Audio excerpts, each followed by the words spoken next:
સુરતના અસામાજિક તત્વ એવા ચિરાગ ગોટીના અત્યાચારનો વધુ એક વિડીયો સોશિયલ મીડિયા ઉપર વાયરલ થયો છે. સુરત શહેરમાં જેનું નામ મોટા ગજાના ઉદ્યોગપતિઓમાં લેવાતું હતું તેવા 107 કરોડનું ટર્નઓવર ધરાવતી કંપનીના માલિક ચિરાગ ગોટીના પાપનો ઘડો આખરે ભરાયો છે. છેલ્લા 8 મહિનાથી પોલીસને થાપ આપી નેપાળ સહિતના સ્થળોએ ભાગતા ફરતા કુખ્યાત ચિરાગ ગોટીએ સુપ્રીમ કોર્ટની કડક ટકોર બાદ આખરે સુરત કોર્ટમાં શરણાગતિ સ્વીકારી છે. ત્યારે હવે તેના આતંકનો ભોગ બનેલા લોકો સામે આવી રહ્યા છે. એક ભોગ બનનારે તેની સાથે ચિરાગ ગોટીએ આપેલી યાતનાઓનો વિડીયો આપી પોતાની આપવીતી જણાવી હતી, જેમાં તે રડતા રડતા ઘૂંટણીએ પડી 2 હાથે જોડ્યા છતાં તમાચા માર્યા હતા. આ સાથે જ અન્ય એક યુવકે ગાદલા ઉપર સુવડાવી લાકડીથી મારતો જોવાનો વિડીયો પણ સામે આવ્યો છે. સોશિયલ મીડિયા ઉપર એક વિડીયો પણ વાયરલ થયો છે, જેમાં જિગ્નેશ વ્યાસ રડતી આંખે માફી માંગી રહ્યા છે, છતાં ચિરાગ ગોટી તેમને સતત તમાચા મારી રહ્યો છે અને અસભ્ય વર્તન કરી રહ્યો છે. જિગ્નેશ વ્યાસના જણાવ્યા અનુસાર જ્યારે પણ તેઓ પોતાના રૂપિયાની માંગણી કરતા ત્યારે ચિરાગ રિવોલ્વર બતાવી જાનથી મારી નાખવાની ધમકી આપતો હતો. આ ગેરકાયદેસર કામમાં એડવોકેટ યુવરાજ જાદવ પણ સામેલ હોવાનો આક્ષેપ થયો છે. તો સોશિયલ મીડિયા ઉપર ચિરાગ ગોટીના અત્યાચારનો વધુ એક વિડીયો પણ વાયરલ થયો છે, જેમાં એક યુવકને ચિરાગ ગાદલા ઉપર સુવડાવી અને લાકડીથી ફટકારતા નજરે પડી રહ્યો છે. યુવક 2 હાથ જોડી અને માફી માંગી રહ્યો છે, છતાં પણ ચિરાગ યુવકને લાકડીથી ઢોર માર મારતો દેખાઈ રહ્યો છે. તો ચિરાગના ભાઈ નિરાંતે સુપ્રીમ કોર્ટમાં જામીન અરજી કરી હતી, જોકે સુપ્રીમ કોર્ટે ચિરાગ ગોટીને મુખ્ય સૂત્રધાર ગણાવી 2 અઠવાડિયામાં સરેન્ડર થવા અલ્ટિમેટમ આપ્યું હતું. આખરે એડવોકેટ મારફતે ચિરાગે સુરત કોર્ટમાં આત્મસમર્પણ કર્યું છે. કોર્ટે ચિરાગ ગોટીનો કબજો પોલીસને સોંપ્યો છે અને પોલીસ તેને કોર્ટમાં રજૂ કરી રિમાન્ડની માંગણી કરશે. તપાસમાં એવી પણ શક્યતા છે કે ચિરાગના આતંકનો ભોગ બનેલા અન્ય લોકો પણ હવે હિંમત કરી અને સામે આવશે. 107 કરોડનું ટર્નઓવર ધરાવતી કંપનીના ઓથા હેઠળ ચાલતું આ ગુનાખોરીનું નેટવર્ક હવે પોલીસ રડારમાં છે. હું જિગ્નેશ વ્યાસ.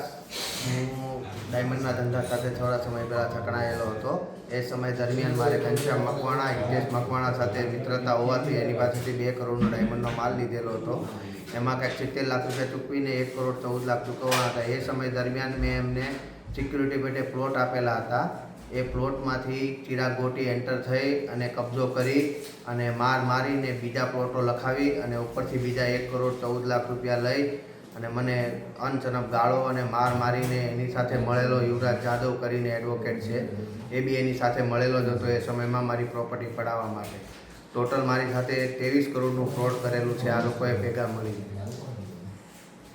મારું નામ કિશોર ઘનશ્યામભાઈ મિયાણી અને મારા ભાઈને ચિરાગ ગોટીએ એનડીપીએસ કેસમાં ખોટી રીતે ફસાયો અને પછી જેલમાં હતો. પછી પોલીસ તપાસ કરતાં તપાસમાં એવું આવ્યું કે ચિરાગ ગોટીને પ્લાન કર્યું હતું. પછી એના ભાઈને જ્યારે એરેસ્ટ કર્યો 7 તારીખે, એટલે પ્રેસ નોટ આવી હતી પોલીસની. એટલે પ્રેસ નોટ મેં સોશિયલ મીડિયામાં મૂકી અને પ્રેસ નોટ જેવી સોશિયલ મીડિયામાં મૂકી તો ચિરાગ ગોટીએ ગાળું અનાપ શનાપ ગાળું દીધી અને જાનથી મારી નાખવાની ધમકી આપી. તારા પપ્પા, ભૈરા, છોકરાને, મમ્મીને બધાને કહી દેજે રોવા માટે તૈયાર રહે, આખી જિંદગી હું જેલ કરીશ પણ તને મૂકીશ નહીં ને, એવી રીતની બધી ધમકી આપી. અને પછી હું જેવી ધમકી આવી સ્ક્રીનશોટ ને બધા ફોટા લઈને હું સિંગણપુર પોલીસ સ્ટેશને ગયો અને કીધું આવી રીતે મને આવી રીતે મારી છે. એટલે એને એફઆઈઆર દાખલ કરી અને ભાઈ હાજર છો ને એટલે કંઈક 70નું વોરંટ અત્યારે નીકળ્યું છે. જી, સિંગણપુર પોલીસ સ્ટેશનમાં એક 2025માં 205/2025 એનડીપીએસ એક્ટ મુજબ ગુનો દાખલ થયેલ, જે ગુનો તારીખ 18/3/2025ના રોજ દાખલ થયેલ, જેમાં અલ્પેશ મિયાણી નામના ઈસમ પાસેથી પોતાની કારમાંથી 78 ગ્રામનું ડ્રગ્સ મળી આવેલ, જે સિંગણપુર પોલીસે ગુનાના કામે કબજે કરેલ. ત્યારબાદ તેની વધુ તપાસ કરતાં આ ક્વોન્ટિટી ક્યાંથી આવી અને કેવી રીતે આવી, તે અલ્પેશ ક્યાંથી લાવ્યો તે બાબતે તપાસ ચોક બજાર પીઆઈને સોંપાયેલી.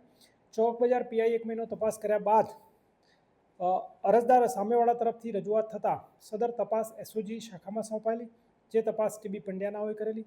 અને આ ડ્રગ્સ ક્યાંથી આવેલું તે એસઓજીના પીઆઈ શ્રી ટીબી પંડ્યા સાહેબે ડ્રગ્સ આપનાર વ્યક્તિઓ સમીર બલ્લર અને બીજો સફી નામનો માણસ જેમણે ડ્રગ્સ સપ્લાય કરેલો, જેમના નિવેદન લીધેલા અને એ નિવેદન જૂની કલમ 164 મુજબ મેજિસ્ટ્રેટ રૂબરૂ પણ લેવડાવેલા, જેમાં હકીકત બહાર આવેલ કે આ ડ્રગ્સ ખુદ ચિરાગ ગોટીએ મગાવેલ હતું, જે સમીરે આપેલું હતું અને આ ડ્રગ્સ ચિરાગે પોતાના ભાઈના માધ્યમથી અલ્પેશ મિયાણીની ગાડીમાં એ લોકો 18 તારીખે જ્યારે છેલ્લો હિસાબ કરવા ગયા ત્યારે સીટની નીચેના ભાગે થી મૂકવામાં આવેલું, જે પોલીસને રેડ દરમિયાન મળી આવેલું.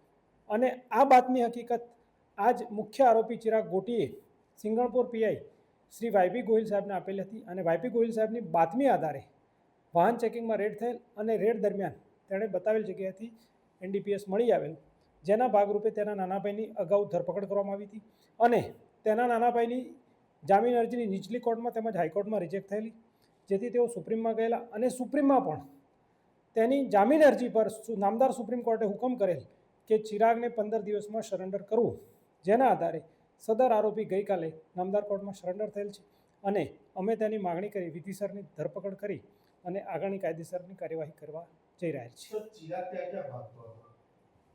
ચિરાગની પ્રાથમિક પૂછપરછમાં પોતે નેપાળ ગયેલો હતો અને ત્યાં જ નેપાળ રહેતો હતો તેવું તેનું કહેવું છે અને હકીકતમાં 2-3 જગ્યાએ અમે તપાસ કરી તો એ મળી આવેલ નહોતો, પરંતુ નેપાળમાં ક્યાં રહેતો હતો અને શું રહેતો હતો તે પુરાવા મેળવવાના બાકી છે.